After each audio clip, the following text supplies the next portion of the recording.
Hello there. I'm Davide. I've been a PHP developer for about 15 years or so.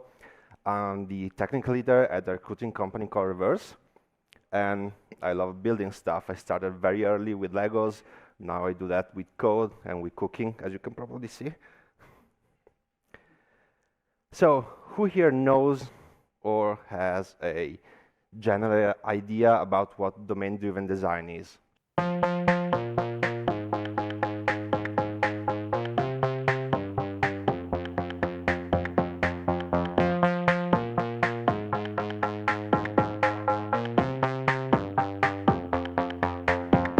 Okay, most people. This talk is not strictly about domain-driven design. It's more about how you're supposed to implement a domain-driven design project. And in my opinion, domain-driven design is not really something that's about code. It's about how you talk to people. It's about understanding the user's needs, understanding what your application is actually supposed to do for your users. This is kind of a textbook definition, and it's from Martin Fowler, so I trust that it's something very right.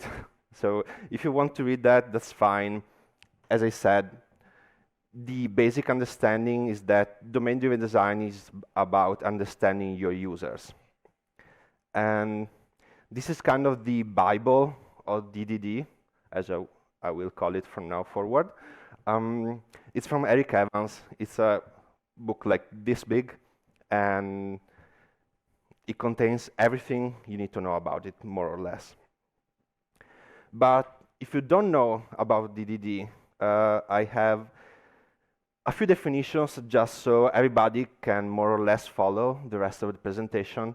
So we have the concept of ubiquitous language, which is kind of the holy grail of DDD. It's a language that everybody should be using to talk about the domain. So everybody should be using those terms, those words, those ideas to refer to the same things. And this should apply to developers, to users, to stakeholders. Basically, everybody who has something to do with your application should use the same words to describe it. We have the concept of bounded context, which is very complex, but a very simple definition is the limited scope of your ubiquitous language.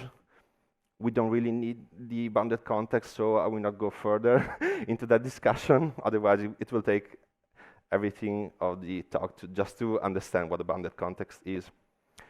The aggregate, on the other hand, is something that we will see a little bit more in depth. So try to understand what an aggregate is, more or less. And the basic idea is that an aggregate is a cluster of objects. And those objects are either entities or value objects. And imagine, for instance, a order and its line items and the shipping address and the billing address. Those are all entities that are part of the order aggregate. And in every aggregate, there is an element called the aggregate root, which is kind of the entry point for every interaction in your system with those objects.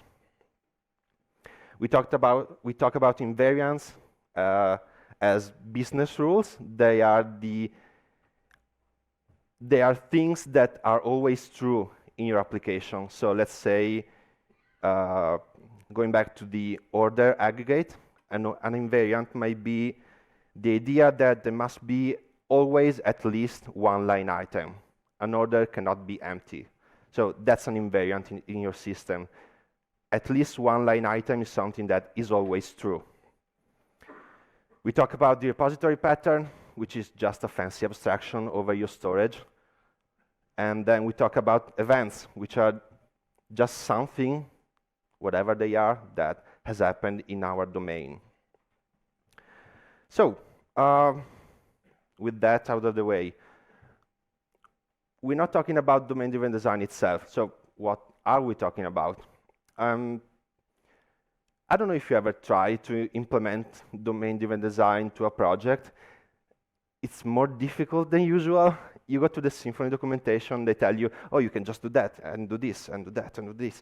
But you start implementing domain-driven design into your application, and you're like, there are a lot of things I need to think about. There are a lot of problems I need to try to solve.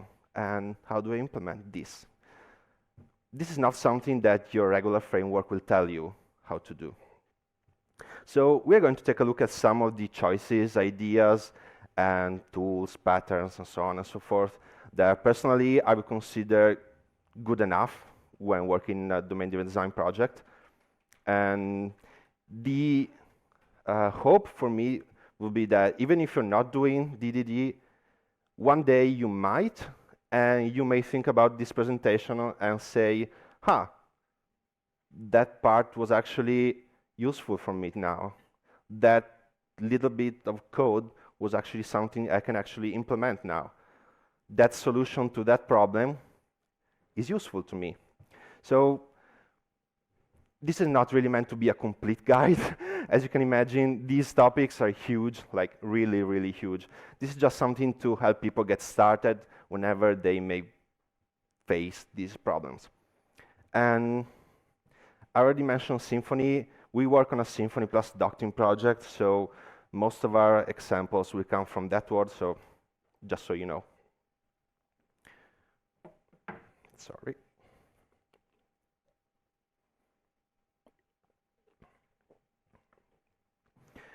Before we talk about actual code, there are a few architectural ideas that we need to discuss. And while DDD itself does not really force you anything, there are a few architectural patterns that are kind of standards pretty much. And the first one is called Command Query Responsibility Segregation, or CQRS. And it's an architectural pattern that treats retrieving data and changing data differently. A command is an instruction to perform something. A query is a request for information. And they are simple value objects in the end. They're not really fancy things or completely difficult concepts to understand. They are just objects which contain data and they express some intention. They both need the concept of handlers, which are some sort of service that is able to process a query or a command. And the reason you should be thinking about implementing CQRS is that you are pretty much forced to name things.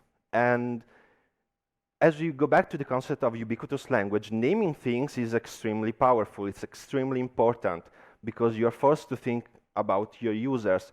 What is the action you are trying to describe with your command? What is the object you are trying to fetch with your query? What is the data you are trying to retrieve? So you are forced to put yourself in the user's shoes and try to speak their language.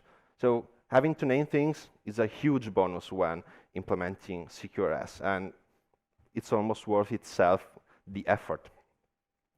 So the other architectural pattern after CQRS is some sort of layered architecture, and this is kind of where it gets a bit difficult because you may have heard about hexagonal or onion or clean architecture or ports and adapters, and the truth about those is that they pretty much are the same thing, and there are a few differences, of course. They share a lot of the basic ideas. So I will not be referring to any specific architecture, just to the idea that it must contain layers, which are some sort of logical boundaries for you to group your code. And I'm going to be describing those layers in a second. This is what works for us, of course, and it's good enough. We made some pragmatic choices about what goes where. So this is actually what we do. And the first one, of course, comes from the domain-driven design name. It's the domain layer. It's kind of the base layer for everything. It contains your business rules, those things that are always true about your business. So if, for instance, we are modeling a library, imagine your book, imagine your book having an ISBN code. That's a business rule that lives in the domain layer. It contains your aggregates, so your entities and their behavior. And one of the important things is that your domain must behave the same regardless of where it's going to be executed. So there should be no references to databases or file systems or internal clocks or spaceships around the Earth's orbit. Anything that is outside your system should not be referenced in your domain layer. And this is just an example of what you may find. We have the book entity with the book ID and ISBN value objects. We have the book repository interface that we saw earlier.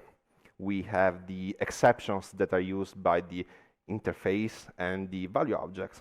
And stuff like this goes in the domain layer.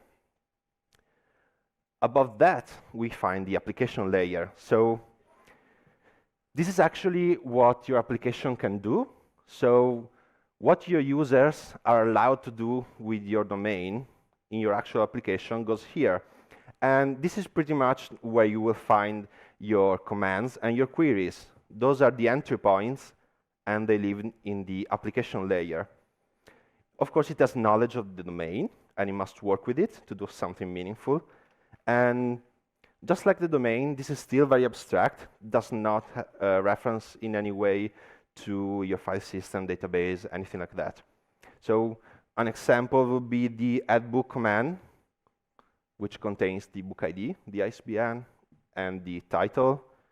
And we have the handler for that command, which just creates the book entity and gives it to the repository.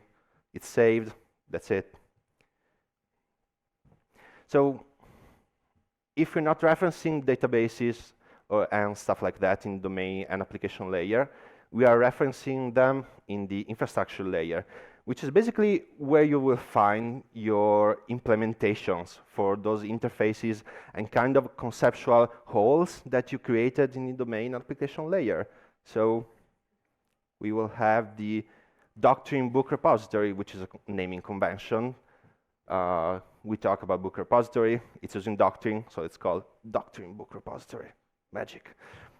And we do nothing particularly weird, we just tell the entity manager, hey, persist this, flush, if there's an error, throw this exception, and we're out. So, what's missing? No, that was the infrastructure. We are missing some way for our users to actually do something with any of this. We didn't talk about controllers, CLI commands, anything that is actually referencing a way for our users to talk to our system. And that's the user interface. It is sometimes called the presentation layer. It's basically what your users will use, directly to interact with your system. And this is an instance of that. We have the add-book controller, which handles the command and the query. Don't read too much about the command bus and query bus. We'll talk about those in a second, but that's the general idea. They use what's defined in the application layer to interact with our domain. Okay, that's all about the architectural patterns. As I mentioned, we're not going too much in depth. It's just something to get you started. Some sort of basic ideas you must have for dealing with any of this we are talking about.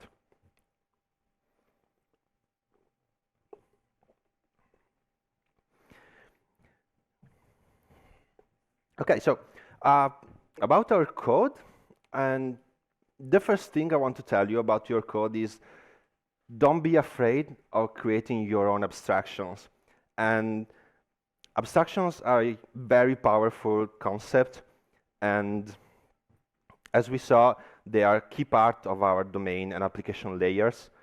So one of the big benefits of creating abstractions in your code is that you are preventing your frameworks and your libraries from leaking into your domain and application. But also, the other huge advantage of using abstraction is that upgrades are so much easier.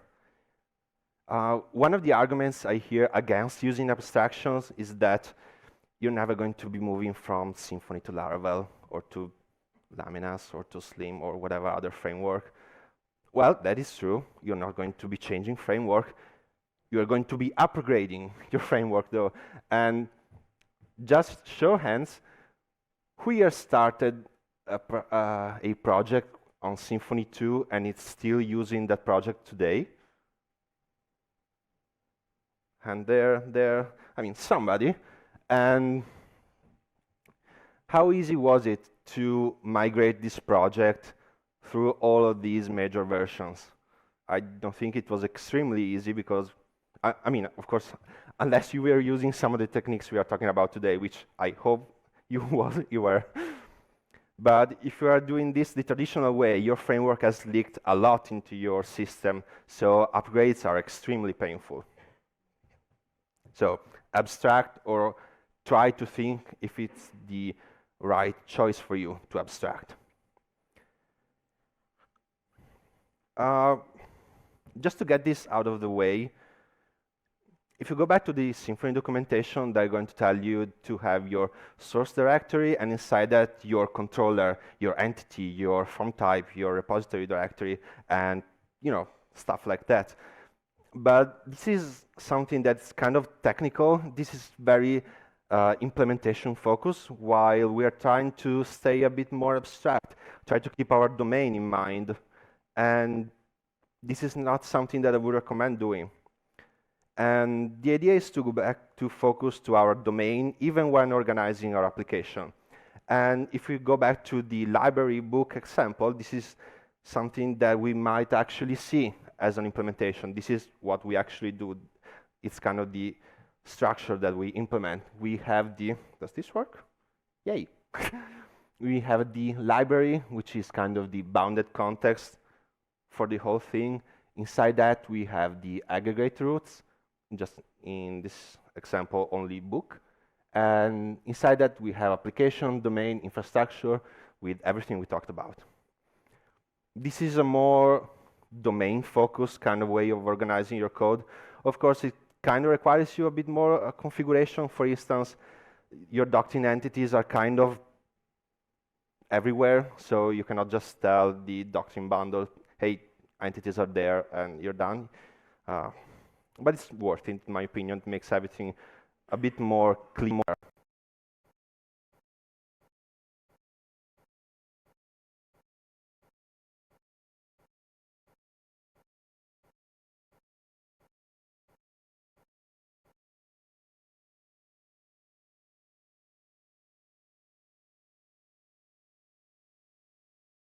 At all times. This is one of the fundamental assumptions with invariance. And the ID is part of this. An ID must be something that is always part of your entity. So, the traditional way you create an entity, you get the ID from the database. That doesn't work here. The ID must be something that is handled by the application. And we do that using UUIDs. Who doesn't know what UUIDs are? Good. Just a few people. They are those strings. They're a sequence of hexadecimal characters. And they are virtually, they virtually don't have collisions. So you are reasonably sure that you may generate a UUID and there is not going to be a collision. You may generate a UUID for something, you can use that as an identifier in your table, you're safe. I saw that happening, and it doesn't happen often, but sometimes it does. And because they contain some randomness, they are generated using some randomness, of course, they should not be part of your domain, at least the generation part that should live in your infrastructure layer. And this is what the end result looks like. We have something which encapsulates a UUID. We give that to the constructor of our entity. So as soon as the entity is created, it's valid, all the invariants are safe, and we are happy with our life. We don't have to wait for our database anymore. And speaking of databases, whoo, tough crowd. So how do we make doctrine play nice?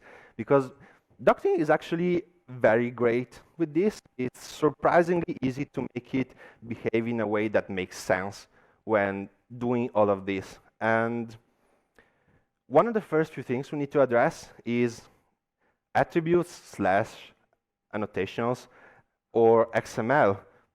Don't use YAML. Don't use YAML, please. So the advantage of using XML metadata is that you keep that separate from your entity. So it lives in the infrastructure layer. Yay, we are separated. We are keeping the layers nice and tidy. We are not. Doctrine requires you to use their collection classes to handle some relations. So there is no real way to keep doctrine completely out of your domain. So attributes are fine. They don't really change the behavior of your entities, so you can still unit test them perfectly, even if attributes are there. So do whatever you wish. I like XML more because there are a few situations where it works slightly better, but both are fine. Speaking about a few configuration tricks for doctrine, there are a few things that doctrine can do to make working with aggregates, clusters of objects, a little bit easier. And the idea is to have it treat them as just a single unit, because that's what they are. They are just one aggregate. We don't have to see them. We don't have to see the entities inside it as multiple ones. They are just one thing. So the first thing I recommend you do is to use Cascades. So through the Cascade configuration and through the orphan removal configuration, just cascade everything inside the aggregate. Start from the aggregate root and tell doctrine that whenever you do persist operations, the aggregate root, everything inside it should receive the same operation. Another configuration I strongly suggest implementing is the change tracking policy, which is not something that is hugely popular. The default behavior of doctrine is that whenever you get something from a database, from your entity manager, and you change something on it, doctrine will know that, and it will flash that change as soon as you call flash on the entity manager. Well, that may be not something you want. So what do? You set the change tracking policy to deferred explicit, which is not the default. I wish it was. So what this does is that when you do something on your entity and you call flash, nothing happens. You must be calling the persist or remove method directly on the entity manager. And you know, this goes back to the idea of treating aggregates as just a single unit. This prevents doctrine from flashing changes that do not belong to the same transaction. So the transaction boundaries of our entity are safe. We're not mixing, let's say we are saving our book in a command, and somewhere else there was something else that was changed for some reason that we don't want to discuss. So we're not mixing all these persistence responsibilities. We are keeping everything separate. Finally, what I recommend you should use are custom types. Remember we saw earlier our book ID value object and the ISBN value object? Well, custom types are something that you use in order to tell doctrine, hey, this book ID, you can translate this into this database value. And this database value, this is how you can translate that into a book ID value object. And I'm not showing any code about the ID part. There is a blog post about that, which contains all the code you actually need. Didn't really fit well in the slides. At the end of the presentation, there's a link for the blog. You can go start from there and see actual code and understand how this works. And there is another thing, doctrine, which is embeddables. And I'm not going to talk about embeddables too much. Well, almost at all, but don't use them. They have a very problematic way of handling null values. So my recommendation is to either use custom types or creating entities and just use those. Avoid embeddables. If you want to know more about them, just ask me later. Moving forward, we go to the repository pattern.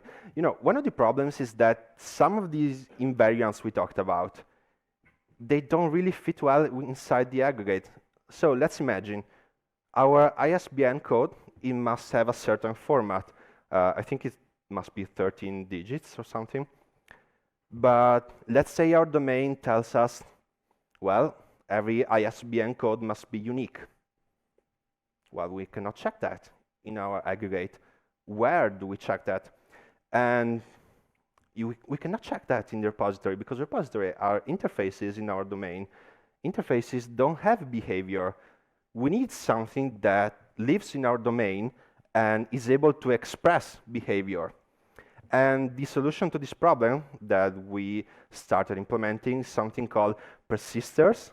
They are basically some service which encapsulates all our the specific repository. In this case, we have the book persister, which works with the book repository. So before we save our book, we do any check that, for instance, in this example, we have the is ISBN already taken? And if it is, we throw an exception. This means that every time we save a book, we're not using the repository directly anymore. We are using this book persister, which will come in handy for another reason in just a second. And events, commands, and queries. We go back to those. And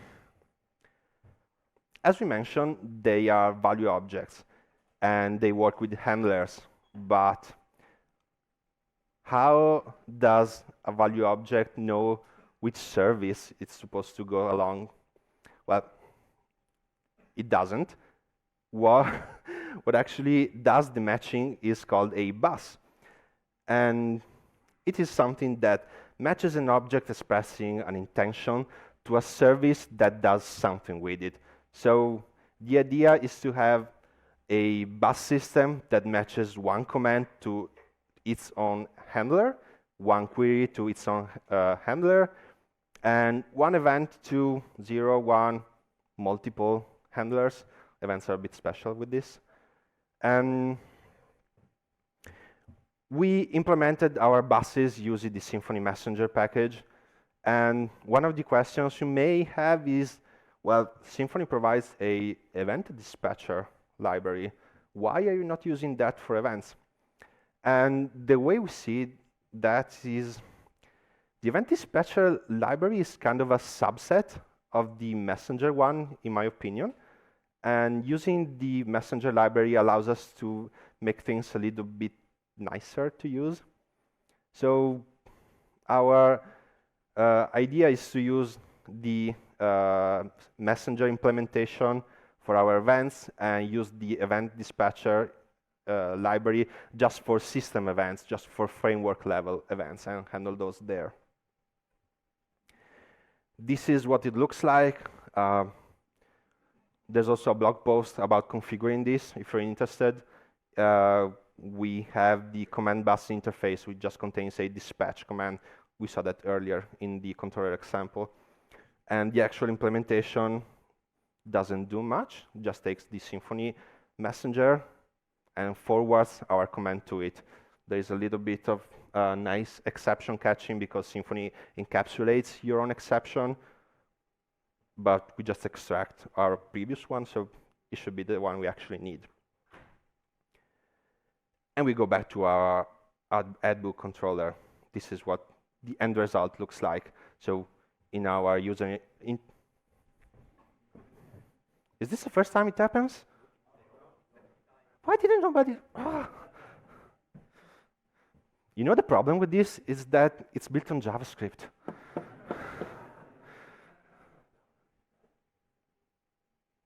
Why is it working? Oh. Do we need JS Day, or can we just avoid using JavaScript forever? This is our add-book controller example. We have the command bus and the query bus and the stuff we saw earlier, and this is how it works. It's not that difficult, just a little bit of pragmatic implementation and ideas. And we talked about commands and queries, and they are being dispatched here in the controller. So who is responsible for creating events? Who is responsible for dispatching events? Any ideas? I know somebody knows this, but the solution... Oh, come on. Next time I'm using Google Slides.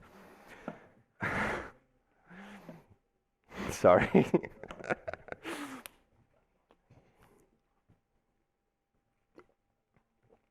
Remember how we said that events are something that happened in our domain? The responsibility for creating them, of course, belongs to our domain, and also for dispatching them.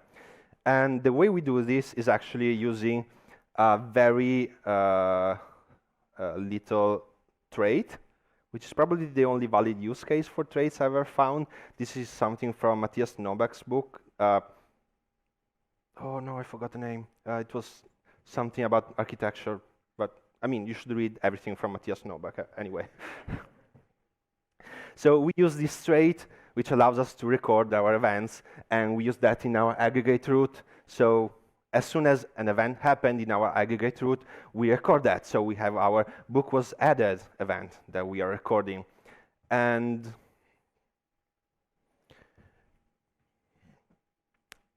who is actually responsible for dispatching these events? I suggested that a few seconds ago. We do that in the persister. Seriously? Sorry, this is going so well.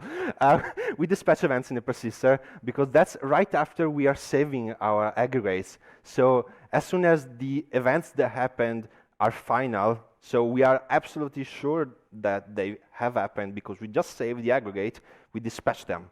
So this is right after the call to the book repository method, and we are releasing those events, we are dispatching them. And the nice bonus of doing this is that we can dispatch a book was saved event, which is kind of not the best practice, but it's extremely useful, believe me. And what should go in an event? Because we saw what goes in queries and buses and commands, sorry.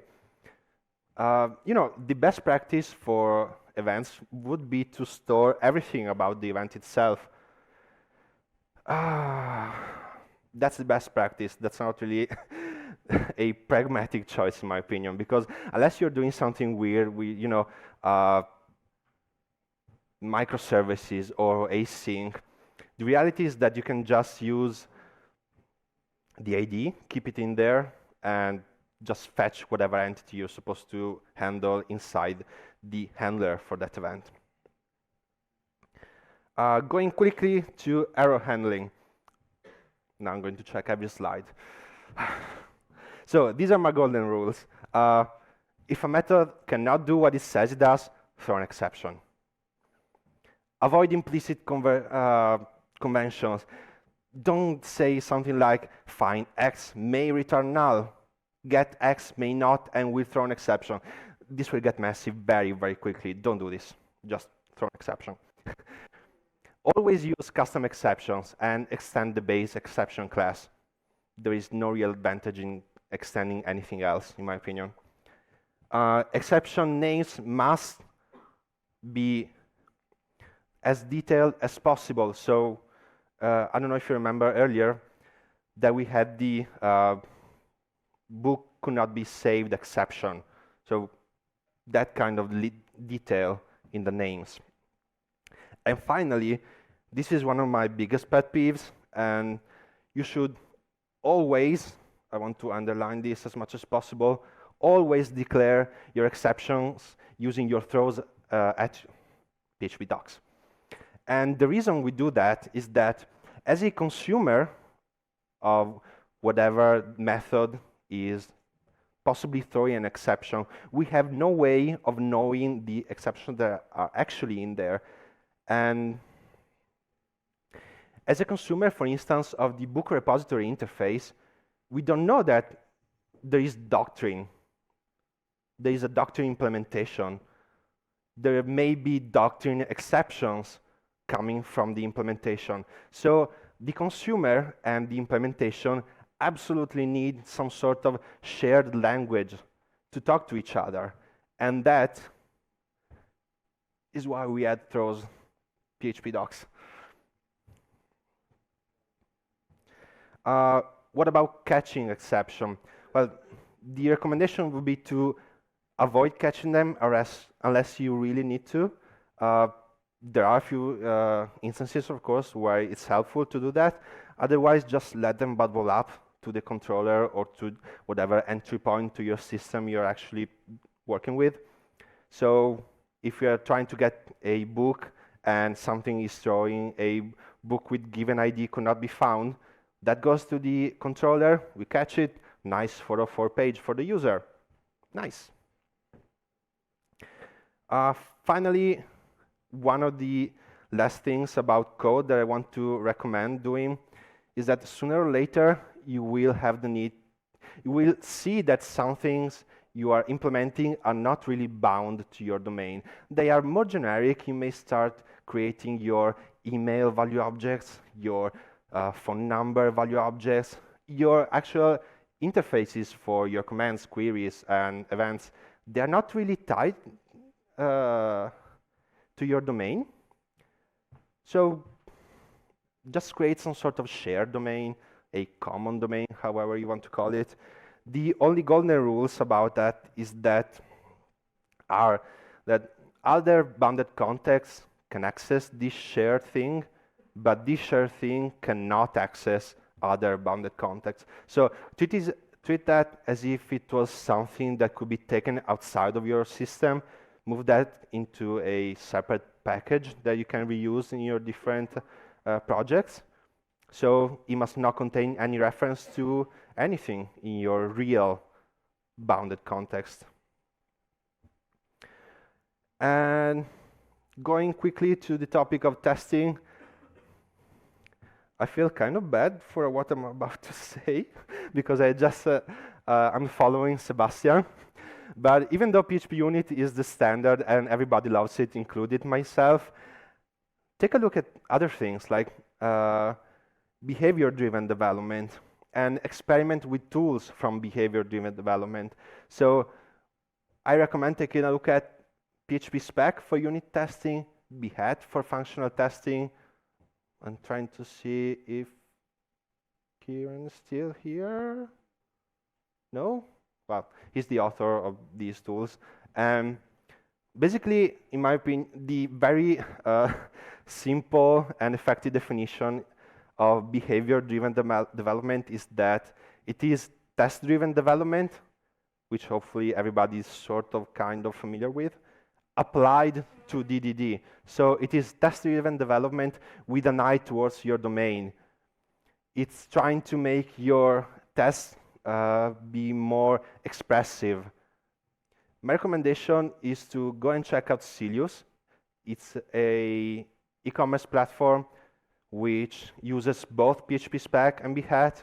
They have a lot of tests. If you need something to get started, go to their GitHub page, take a look at what they are using. It's a very good starting point.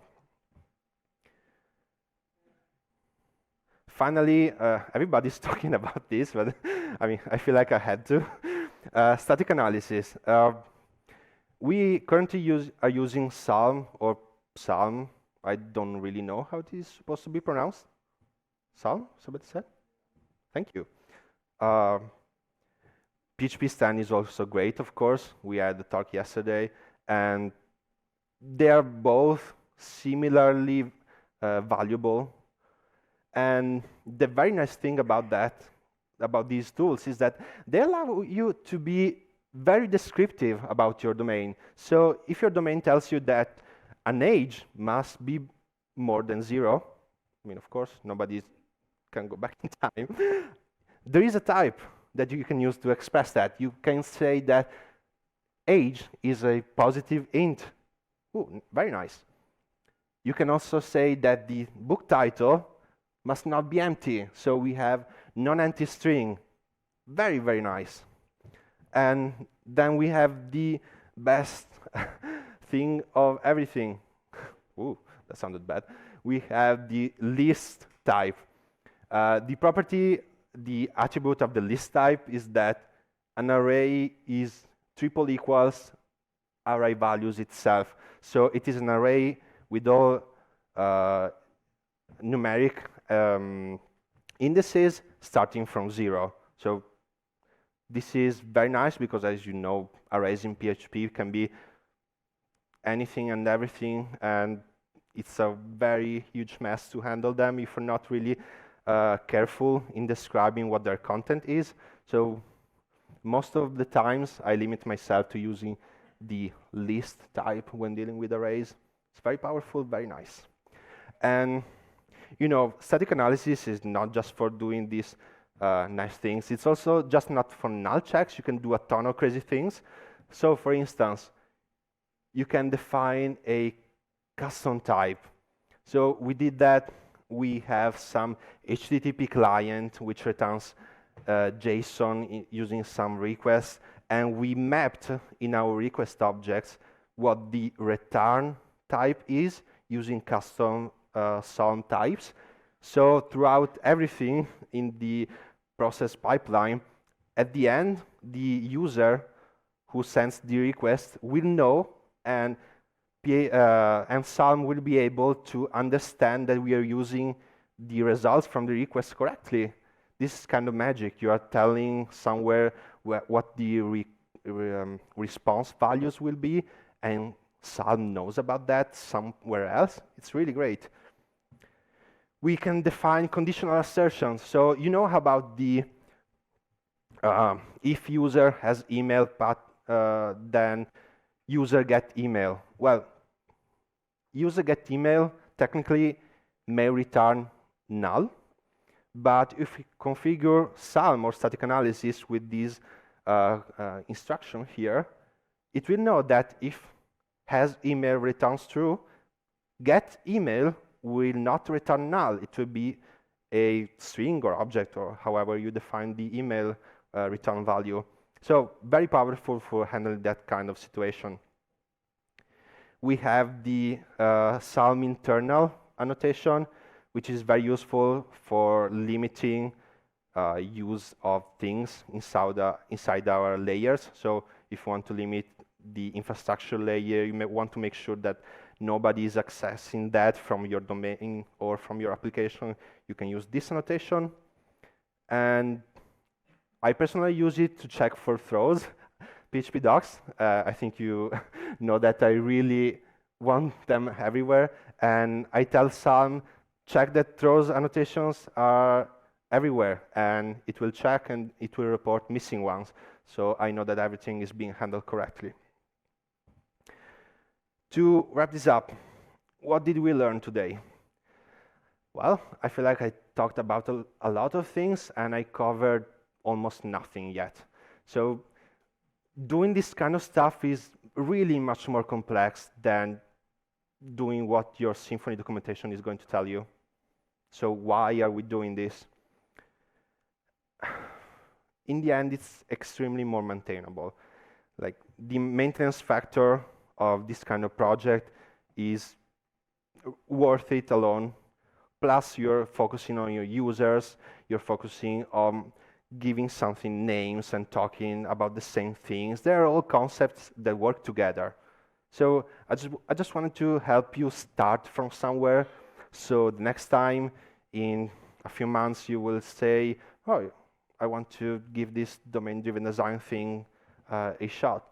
And hopefully you may think, oh, I remember hearing that person who had the pizza t-shirt talk about domain-driven design, and maybe there is something there in that presentation that I can actually do. So that is my hope.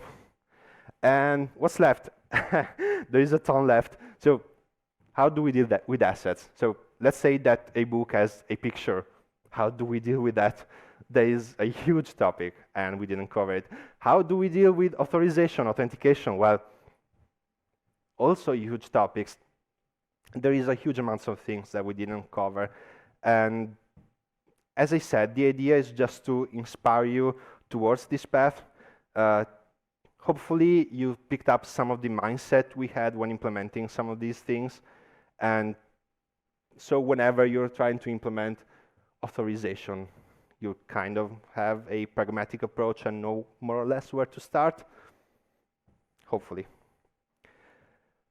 And this is it. Okay. It's not showing me the image here. JavaScript. Ah. That's it. If you do have questions now, I don't know how much time we have left. Otherwise, you can just find me around. I'll be here until this evening. So if you want to ask me anything, I may not have your answers, but you can still try. Thank you.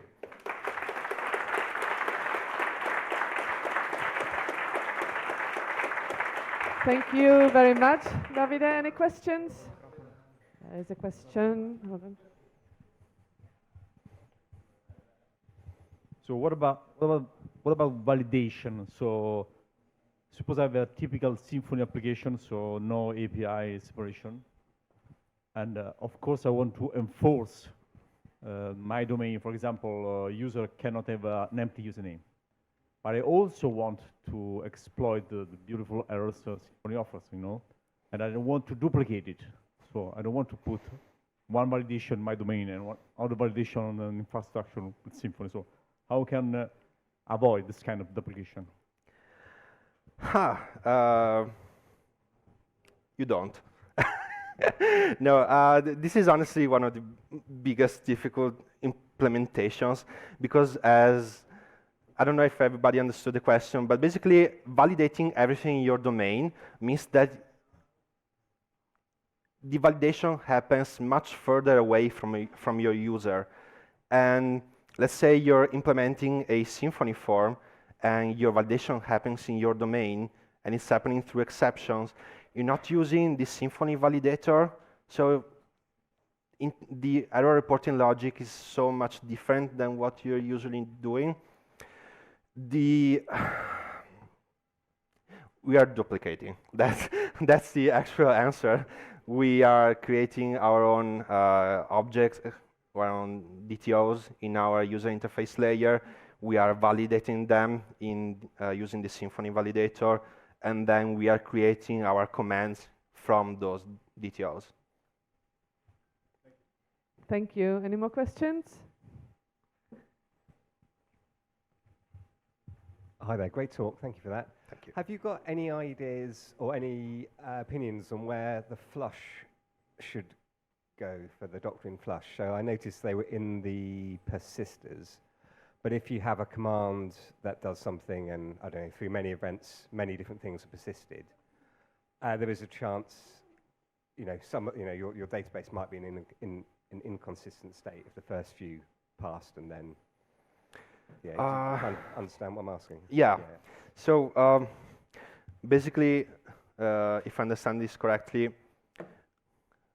if we could actually create some sort of transactions, where should we be doing that? And the easy answer is that I don't really know, to be honest, because it's a hugely complex problem.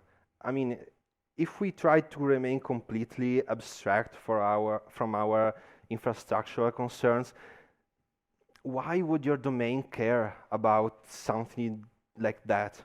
And that is a huge problem. I mean, the honest answer is that you just need to hope that it works. I mean, it's a terrible answer, I know. I don't know anything better, sorry. And if you happen to find something better, just send me a message on Twitter because I would like to know the answer as well. I didn't include my Twitter handles. I mean, look me up. Thank you. Oh, there's one. Hello. Some slides ago, you had the positive int annotation. Yep.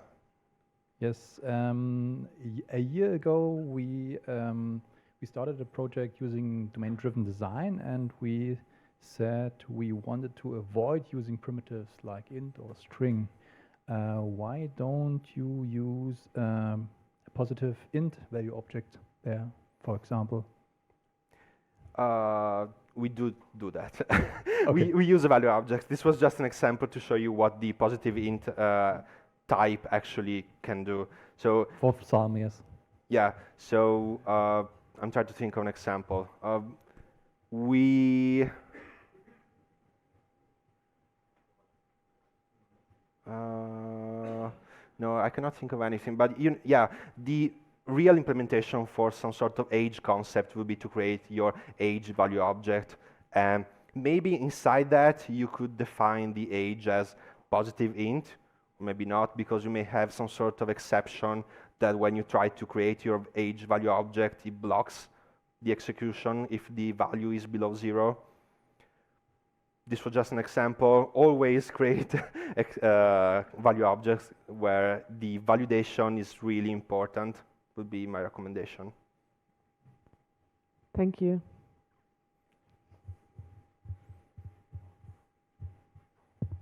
About the UID, do you also use the UID as a primary key in your database entity, or? Yeah, we do.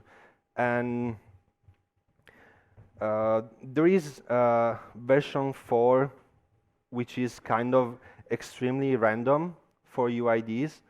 There is versions 6 and 7, which contain a time part in the UID, which makes them sortable. So you have the advantage of classic integer IDs, which are sortable using UIDs. Otherwise, version 4, which is the one we're actually using, doesn't really do that. So all IDs are messed up in your database. You need to sort it by something else. And we use MySQL, and we use the byte type for MySQL because we find that it's slightly more performant in certain scenarios than using the string type for saving this kind of data. I don't know if that was something you were. Thank you. I think I'm gonna stop it here because there's lunch downstairs. I'm just saying. So see you back in. Well done. I will see you back in 2:30. So go and have some lunch. Thank you. Thank you.